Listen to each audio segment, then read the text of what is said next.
Aujourd'hui, on va voir les règles générales de ce qu'il faut faire, comment on place les cotes, faire et ne pas faire en cotation. C'est comme ça que je l'ai appelé. Avec les années, j'ai identifié des erreurs fréquentes que les étudiants faisaient. Donc, j'ai jumelé ça avec d'autres règles que j'ai trouvées dans des manuels qui sont pas nécessairement des choses qui sont inscrites dans la norme comme telle, parce qu'on va voir éventuellement la norme, il y a des manières de coter les choses. Fait que là, à faire, ne pas faire en cotation, voici. Alors, la première chose à faire pour bien me comprendre pendant le temps de cet exposé, durant cet exposé, il faut faire la différence entre ici la ligne de cote et la ligne d'attache. La ligne de cote, c'est la ligne, on pourrait dire, de la cote comme telle, de la valeur, donc la petite ligne où est-ce qu'il y a la flèche. Ça, c'est la ligne de cote. Et la ligne d'attache, c'est la ligne où est-ce en fait, qui est le prolongement, par exemple, d'un côté, c'est pas directement le prolongement, mais qui vient s'attacher à un côté pour montrer où est-ce qu'on veut venir coter. Alors, normalement, sur quoi on cote? On va coter sur une surface usinée, par exemple. Mettons, on a la géométrie qui est ici, on va venir s'accrocher, dans le fond, à une surface qui est usinée. On ne viendra pas s'accrocher, en fait, on ne peut pas s'accrocher ou positionner, par exemple, il y aura un trait, par exemple, suivi d'un arc tangent, d'un arrondi, mais on ne pourrait pas venir s'accrocher au bout ici. Ceci dit, alors, règle numéro 1, on en a une quarantaine de mémoires à faire, fait que c'est une bonne vidéo ici qu'on a. Alors, la première règle, c'est les lignes de code doivent être suffisamment longues afin que l'on puisse voir la queue de la flèche. Alors, par exemple, ici, on a fait une cotation, on a la valeur, mais on n'a pas la queue de la flèche. C'est seulement la petite flèche, mais on n'a pas la partie ici, par exemple, la ligne qui relie les deux petites flèches noires.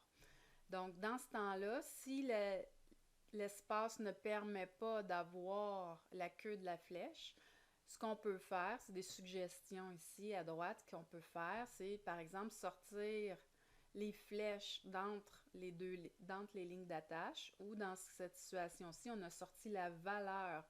Fait que c'est différentes positions, on va le voir à la fin, les différentes positions de cote, qu'est-ce qu'on peut faire. Donc, il faut toujours voir, je dirais, un 3 mm de ligne au niveau de la queue de la flèche. Règle numéro 2, les cotes doivent être placées à la vue où la forme cotée est la mieux décrite. Ça, c'est une erreur fréquente. La forme la mieux décrite, par exemple, on veut venir coter la largeur ici, là, le sommet, mais c'est dans laquelle des deux vues, on se pose la question, laquelle des deux vues où est-ce qu'on voit mieux la géométrie? Mais ici, ce qui est proposé, ce qui est à faire, c'est la géométrie où est-ce qu'on voit vraiment je vais dire le step, là, la marche différente, où est-ce qu'il y a la variation de dimension, puis on peut venir s'accrocher à chacun des murs de cette caractéristique-là qu'on veut coter. Tandis qu'ici, c'est plusieurs lignes, on ne sait pas laquelle est laquelle, puis laquelle fait quoi. Fait que la forme, on met la cote sur la forme la mieux décrite, mais ici, c'est qu'on voit vraiment la géométrie comme telle. La règle numéro 3. Les cotes doivent être placées dans la vue où l'élément coté projeté est en vraie forme. Créer une vue auxiliaire si nécessaire. Ici, par exemple, on a un trou. Le trou est perpendiculaire à une surface inclinée. Qu'est-ce que ça fait, ça? Ça fait que sur la vue de droite ou la vue de dessus, la géométrie qu'on voit, c'est un ellipse. Fait que si vous essayez de coter un ellipse avec la cotation de diamètre, par exemple, vous allez vous promener sur le contour de l'ellipse, puis la valeur va changer. Fait que ça, c'est un indice qu'il y a quelque chose qui ne marche pas, si jamais vous n'y pensez pas.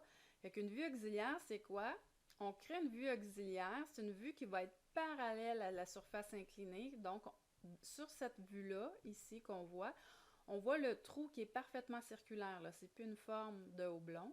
Puis on peut venir coter la vraie dimension à ce moment-là sans avoir de problème de cotation. On va avoir le cercle en vue de face.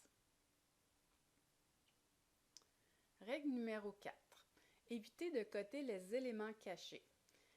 Quand on fait apparaître les vues, on a les éléments cachés qui apparaissent en ligne pointillée. Ça pourrait être tentant d'aller s'accrocher après une ligne pointillée. Mais on ne peut pas faire ça. Il faut venir s'accrocher après un trait continu, un élément qui est visible. Je dirais, à la grande exception, par exemple, vous avez une vue très complexe avec beaucoup de cotes. Ce serait difficile d'avoir une vue supplémentaire pour venir coter un élément caché, mais à grande exception, ça pourrait se faire. Mais dans le présent cours, je n'autoriserai pas de cotation de lignes cachées. Parce que nos pièces, on va créer suffisamment de vues, tout va être correct pour ça. Bon. Numéro 5. Ne pas placer les cotes à l'intérieur d'une vue, à moins que la lisibilité en soit améliorée. On ne doit pas positionner une cote sur la pièce. On doit toujours la mettre à l'extérieur de la pièce. La flèche ne doit jamais pointer directement, ça on va le voir tantôt, jamais ne pointer directement sur un contour. C'est la ligne d'attache, puis si vous remarquez, il y a un petit espace aussi avec la ligne d'attache et la pièce. Fait qu'on doit mettre la cote à l'extérieur de la pièce. Règle numéro 6. Les cotes applicables aux deux vues adjacentes doivent être placées de préférence entre ces deux vues. Vous allez voir, il y a souvent des zones grises dans la cotation en dessin. Là, on voit de préférence. Encore là, c'est quelque chose que je vais vous demander. C'est que par exemple, on a la cote de 100, mais ici on l'a mis en bas, mais la cote de 100, on aurait pu aussi, elle aurait été aussi bonne si on l'avait placée sur la vue du dessus. Fait qu'à ce moment-là, on va venir mettre la cote de 100 entre les deux vues. Fait que c'est certain qu'il va se retrouver beaucoup de cotations entre les deux vues parce qu'on pourrait mettre la largeur qui est ici, la largeur de là à là, parce que ça se rapporte aussi à l'autre vue. On va se retrouver avec plusieurs cotes entre la vue de face et la vue de dessus et entre la vue de face et la vue de droite qui n'est pas là en ce moment. Règle numéro 7. Placez les lignes de cote les plus courtes près du contour de la vue et les plus longues à l'extérieur pour éviter les intersections inappropriées entre les lignes de cote et les lignes d'attache. Regardez, là on a des largeurs de 25 et on a le 100. Fait que ça fait en sorte qu'on a des lignes d'attache qui viennent croiser des lignes de cote, ce qui est interdit. Fait qu'ici, c'est un truc pour faciliter le respect des règles en cotation. Mais on va mettre les valeurs les plus petites plus près du côté de la vue et on va mettre les plus grandes plus vers l'extérieur.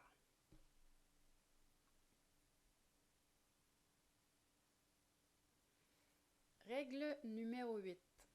Omettre les unités de mesure sur le dessin. On les retrouve plutôt dans le cartouche. Fait qu'on ne viendra pas mettre un millimètre sur la vue quand dans le cartouche, on a millimètre qui est indiqué.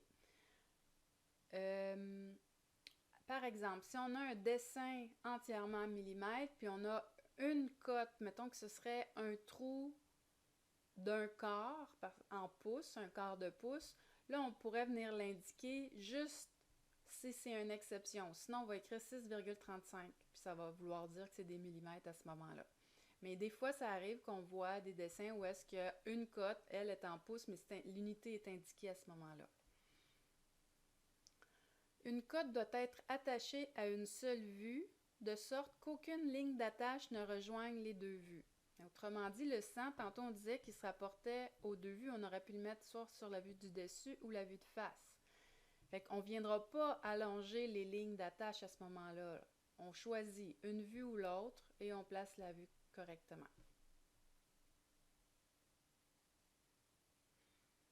Règle numéro 10.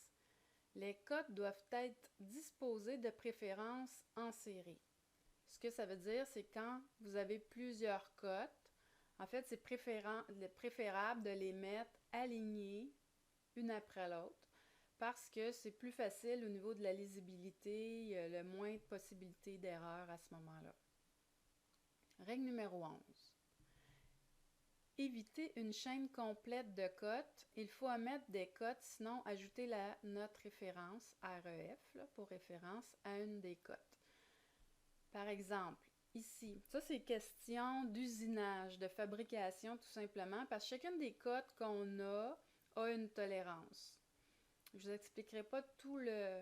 Ça va être plus dans un cours de conception où est-ce que vous allez voir ça.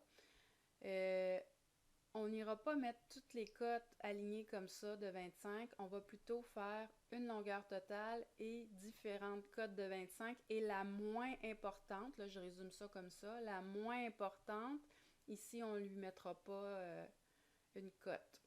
La moins importante étant la cote qui n'a pas une fonction particulière. Ce serait ça la différence. Puis si on met une note REF, ben là ici à ce moment-là, faudrait mettre une cote de 100 d'un bout à l'autre, puis mettre entre parenthèses en référent REF au bout de la valeur 100. Ah, on l'a là, regardez, excusez, ici. Le 25, on a la valeur REF qui a été mise là, mais que ça ne veut pas dire que ça pourrait être 25, mais ça ne serait pas nécessairement pile 25. Mais ça aurait pu être aussi pour REF, on va le mettre pour une longueur totale de pièces pour donner une dimension globale. Par exemple, ce que je vous disais juste avant, mettons, on a les différentes dimensions, mais on veut, sur une pièce en composite, mais on veut donner la grandeur et la largeur globale de la pièce, mais on va mettre la longueur totale avec REF à côté. Règle numéro 12. Ne jamais laisser une ligne de cote ou autre ligne du dessin couper un chiffre de cote. Donc, aucun axe, comme ici, et aucune ligne d'attache, comme il y a ici, ne doit couper une valeur. Ou même, si la ligne passait entre le 2 et le 5 et elle ne touchait pas, on ne peut pas faire ça. Il y a des moyens avec les logiciels d'éviter ça. Ou sinon, avant de commencer à essayer d'éviter ça, on a la règle qu'on a dit tantôt de mettre les plus petites valeurs plus près de la pièce va nous aider à éviter tout ça. Règle numéro 13. Les espacements entre les lignes de cote doivent être uniformes. Donc, sur l'ensemble du dessin, 10 mm minimum entre la pièce et la première cote, puis 6 minimum avec les autres cotes. Les espacements doivent être homogènes sur l'ensemble du dessin. Il est préférable de regrouper les cotes. Alors, on ne met pas différents espaces quand on fait le positionnement des cotes. C'est qu'entre la pièce et la première cote, c'est minimum 10 mm et entre les deux cotes, minimum 6. C'est pas obligé d'être 6. Mais si, mettons, on ne va pas avec ces valeurs-là, on n'utilise pas ces valeurs-là, il faut que ce soit uniforme, donc aligner les cotes. Mais après ça, si on décide de mettre 15 entre la première et la deuxième, mais il faut mettre 15 partout sur notre dessin. Règle numéro 14, ne jamais utiliser une ligne du dessin comme ligne d'attache. Donc, ce que je disais tantôt, une flèche ne doit jamais pointer directement sur une ligne qui représente une arête de la pièce. On doit la remonter, la mettre vers l'extérieur. Ne jamais aligner une ligne de cote et une ligne du dessin. Ça peut être confondant. Fait qu'ici, on a le 25 qui est aligné avec la ligne. On ne fait pas ça, on la remonte tout simplement en dehors de la pièce. Ça règle tous ces problèmes-là. Règle numéro 16. Une ligne de cote ne doit pas être coupée par une autre ligne. Fait que ça, ici, on a la ligne de cote ne doit pas être coupée par la ligne d'attache. Des lignes d'attache entre elles, c'est correct.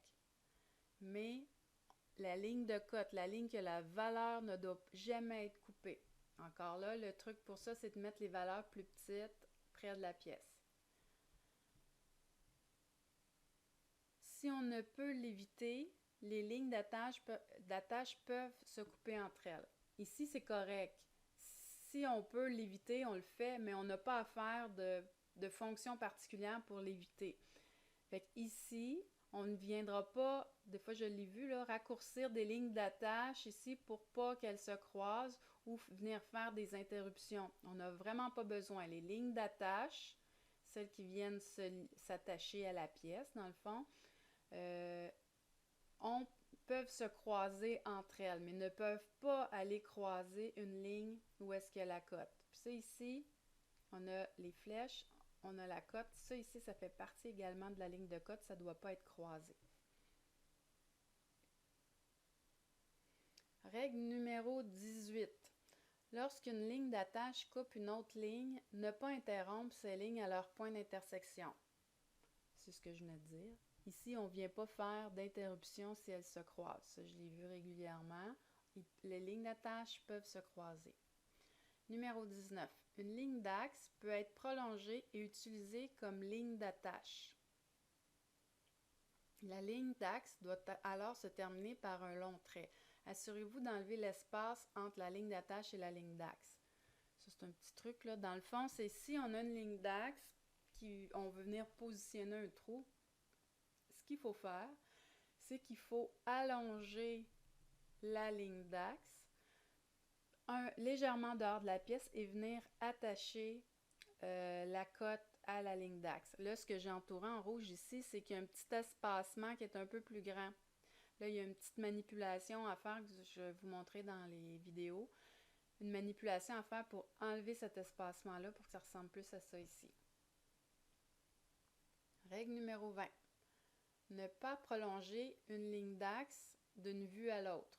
Ici, on a une ligne d'axe qui représente le centre d'un trou, mais on ne la prolonge pas pour montrer que c'est le centre du trou. On les laisse séparément. Par défaut, Katia les fait séparément. 21. Les lignes de repère, rayons ou diamètre, peuvent avoir n'importe quelle pente excepté le positionnement vertical et horizontal. Alors ici, on a la ligne de repère qu'on appelle. Fait qu'ici est verticale, ici est horizontale. Ça peut mener à des confusions. Donc, il doit avoir une pente. Ça doit être incliné, ce trait-là, pour les cotations de diamètre et de rayon. Règle numéro 22. Le prolongement des lignes de repère doit passer par les centres des cercles ou des arcs de cercle. La fonction de cotation de rayon et de diamètre respecte cette règle. Cependant, si vous utilisez la fonction texte attaché, vous devez vous-même l'orienter. Alors, si on prend une cotation de rayon normale, là, ici, la cotation va pointer correctement. Rayon aussi, ça va toujours pointer vers le centre du cercle. Parfois, on a à mettre ici, par exemple, un diamètre 10 avec une profondeur 12. Là, pour arriver à mettre la profondeur 12, ça ne se fait pas en gardant toute la cote originale. Il faut aller faire un petit patente, une petite magouille, tiens. Puis on va utiliser le texte, ça sera plus lié à la dimension comme telle, là, si jamais on change le diamètre du trou, mais ici on va pouvoir ajouter le texte profondeur 12.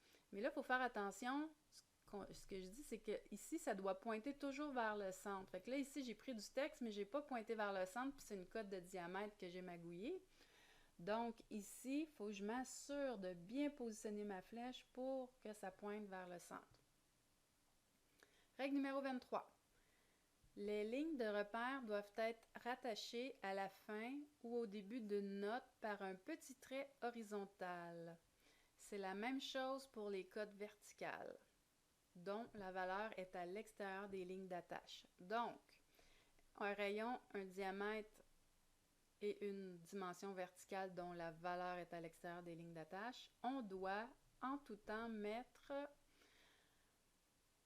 comment je l'ai appelé, un petit trait horizontal. Par défaut, le petit trait, en fait, il faut le faire, il y a une programmation à faire pour qu'il apparaisse. Ici aussi, on vient le forcer, il y a une fonction dans Katia pour ça. Règle numéro 24.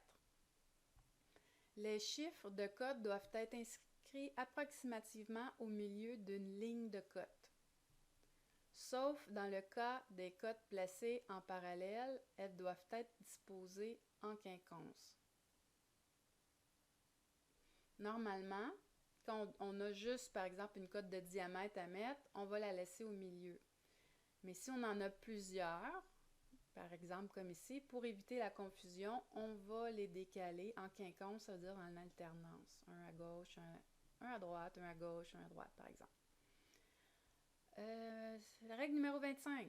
La hauteur des chiffres et des caractères doit être uniforme dans l'ensemble du dessin et est l'ordre de 3 mm. À quelques exceptions, on a du 6, mais le texte est de 3 mm. Les chiffres de code doivent être inscrits à l'extérieur des zones hachurées si on veut éviter des zones hachurées. Si on ne peut l'éviter, dégager le chiffre en interrompant les hachures. Fait que si, par exemple, on n'aurait pas le choix de mettre une cote sur des hachures, mais il faudrait venir couper les hachures autour de la valeur pour qu'on la voit bien. Ça, honnêtement, j'ai jamais eu à le faire dans le cadre du cours. Fait que ça devrait pas vous arriver celui-là. Les chiffres de cote pour les angles doivent être de préférence inscrits horizontalement. Fait que les valeurs, en fait, toutes les valeurs de toutes les cotes doivent être à l'horizontale. La cote est à angle, mais on ne mettra pas le chiffre à angle. On va le mettre horizontal comme toutes les autres cotes. Règle numéro 28. La barre de fraction doit être de préférence horizontale si jamais on a une fraction obligatoirement à mettre. Sinon, je dirais que dans le domaine, on met tout du décimal dans le génie qu'on est, fait qu'on n'aurait pas à faire ça comme tel. Les notes doivent être toujours inscrites horizontalement, fait qu'on les écrit pas comme ça, couchées en fait à la verticale, ils vont toutes être à l'horizontale. Côté de préférence numéro 30, les cylindres dans leur vue ou leur projection est rectangulaire. Fait que si on a plusieurs diamètres à côté, des cylindres, là je parle pas de trous, il y a une différence entre les cylindres et les trous. Les cylindres, ça va être plutôt un diamètre extérieur. On ne cotera pas dans la vue de face où est-ce qu'on voit la forme du cercle. On va les coter dans la vue rectangulaire où on voit comme un rectangle, mais il faut s'assurer à ce moment-là de mettre le symbole de diamètre. Règle numéro 31. Coter de préférence les trous par une note rattachée au cercle représentant le trou. Fait qu'à l'inverse, les trous, on ne les cotera pas dans leur vue rectangulaire parce qu'en plus, c'est caché. C'est une ligne cachée. On va venir les prendre quand on les voit de face. Identifier de préférence. Ça, c'est toujours la zone grise. Le diamètre d'un forêt par sa valeur décimale que plutôt par un chiffre ou une lettre. Fait que par exemple, percé F, ça va être percé 6.528. Parce qu'il y a différents types de forêts, à numéro, à lettres, à millimètres, en pouces, mais on va venir mettre sa valeur en décimale. Fait que le quart, dans le taux qu'on disait, là, un quart avec sa ligne horizontale, le demi, excusez ici, avec la ligne horizontale, ça ne s'appliquerait pas parce qu'on va préférer en génie mettre du décimal. Règle numéro 33. Coter le cercle complet par son diamètre et un arc de cercle par son rayon. Donc, la règle, si c'est une portion de cercle, un arc, on va mettre R devant. Si c'est un trou complet, on va mettre diamètre devant le symbole. Pourquoi? Parce que quand on va faire un trou, on va prendre un objet, un outil qui va avoir un diamètre. On va associer diamètre 10 avec un forêt de 10, par exemple. Tandis que ici, c'est une portion de cercle. Quand on va, par exemple, faire le coin en fraisage, bien, on va faire tourner la fraise avec un rayon de 2. Fait que ça évite l'interprétation de changer de rayon à diamètre ou de diamètre à rayon, puis faire une erreur de calcul, par exemple. Éviter de donner le diamètre, numéro 34, le diamètre des cercles par une ligne de cote diagonale. Fait qu'ici, on ne viendra pas faire une ligne de cote diagonale à moins qu'on ait une grosse cote. Ici, on l'a mis en vue de face, mais n'oubliez pas, si c'est un gros trou, par exemple, on va, c'est très grand, on va mettre une diagonale. Si ce sont des trous, on va plutôt mettre la cote diamètre. Là, le dessin n'est pas adéquat, il aurait fallu avoir des trous plutôt que des cylindres comme on a vu précédemment. Règle numéro 35. Le symbole diamètre apparaît devant toute cote de diamètre. La même chose pour les rayons. On doit avoir le symbole diamètre ou le symbole rayon. Numéro 37, les cylindres doivent être localisés par leur ligne d'axe, fait que ce soit un trou ou un diamètre extérieur. On doit les positionner à partir de leur centre par les lignes d'axe. Numéro 38, coter de préférence la position des cylindres dans la vue où leurs projections sont circulaires.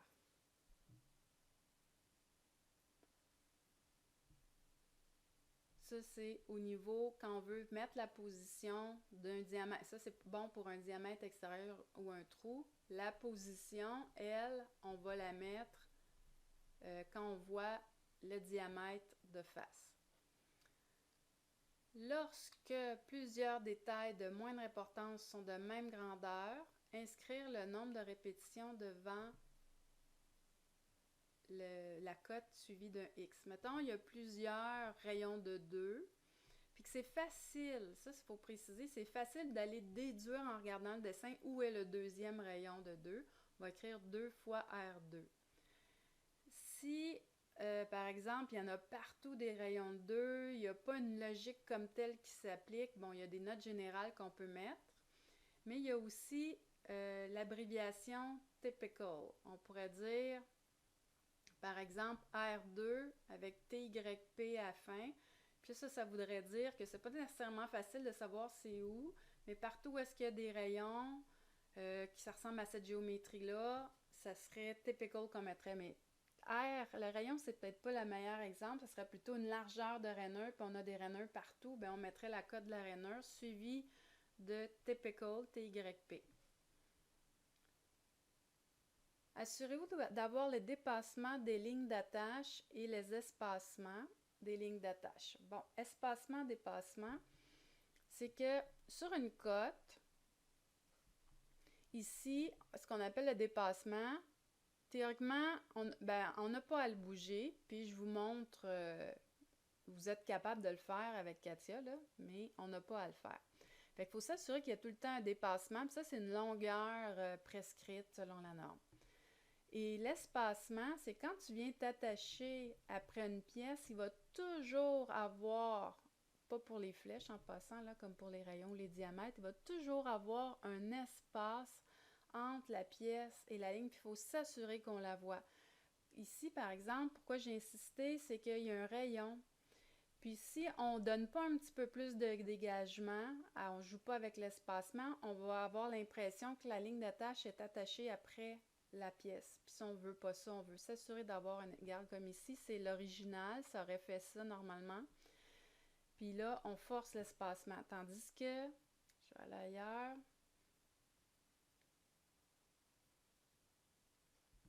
Par défaut, quand on vient coter ici, regardez, il y a un espacement qui se fait. Katia le fait automatiquement. On n'a pas à le gérer. C'est juste dans les rayons où est-ce que c'est moins visible, on a à vérifier si ça a été fait correctement. Règle numéro 41, excusez. Il ne faut ni répéter une cote, ni donner la même instruction de plusieurs façons différentes, ni de donner des cotes surabondantes. Fait que par exemple, ici, on a la position du trou de 10 et l'autre ici de 10 encore. Là, il ne faut pas en fait donner deux fois la même information. Là, ce qu'on a dit, c'est que quand on a un cylindre, on veut coter sa position, c'est meilleur sur sa vue de face. Fait qu'on a retenu celui-là. Ici, on a un rayon de 2, un autre rayon de 2. Ici, c'est écrit 2 fois le rayon de 2. Fait que si on les compte, ça voudrait dire 2 plus 1, il y en aurait 3. Mais on n'en voit pas de troisième rayon. Fait qu'il y en a un trop. Là, j'ai enlevé celui-là parce que 2 fois R2, mais ça simplifie le dessin. On ne met pas deux cotes différentes parce que des cotes, quand il y en a beaucoup, ils peuvent devenir difficiles à placer. Règle numéro 42. Les cotes doivent être établis de telle manière que celui qui fabrique la pièce n'ait pas besoin d'effectuer de calcul. Fait que quand on cote un dessin, une profondeur de trou, c'est peut-être une évidence, mais l'opération va se faire comment? Elle va se faire en descendant. Donc, on va calculer le zéro à la surface, puis on va descendre avec notre perceuse. Mais à ce moment-là, il faudrait avoir la cote du dessus en descendant pour que ce soit plus facile. Encore là, ça évite les calculs et les erreurs. Numéro 43. Ne pas prendre comme acquis qu'un détail est naturellement disposé au milieu d'une pièce. Ça, là, c'est plate, mais c'est dur. Comment je pourrais dire? Quand on regarde un dessin avec une ligne d'axe, c'est évident que c'est au centre. On a souvent des arguments avec ça. Mais on ne peut pas tenir compte, même si une ligne d'axe en plein milieu, puis ça a l'air symétrique, on ne peut pas tenir compte que c'est symétrique. Donc ici, j'ai ma rainure qui est en plein centre. J'ai ma largeur totale, j'ai mon milieu. Fait que par déduction, ici, 25 moins 12, ça donne 13. 13 divisé par 2, 6,5. Donc ici, ça mesure 6,5. C'est évident. Sauf qu'on ne peut pas penser comme ça. On ne peut pas coter comme ça non plus.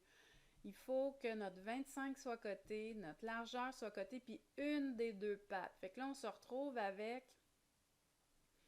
le 25, le 12 et le 6,5. Puis je dirais tantôt, je ne dirais pas fermer la cote, là, laisser un espace.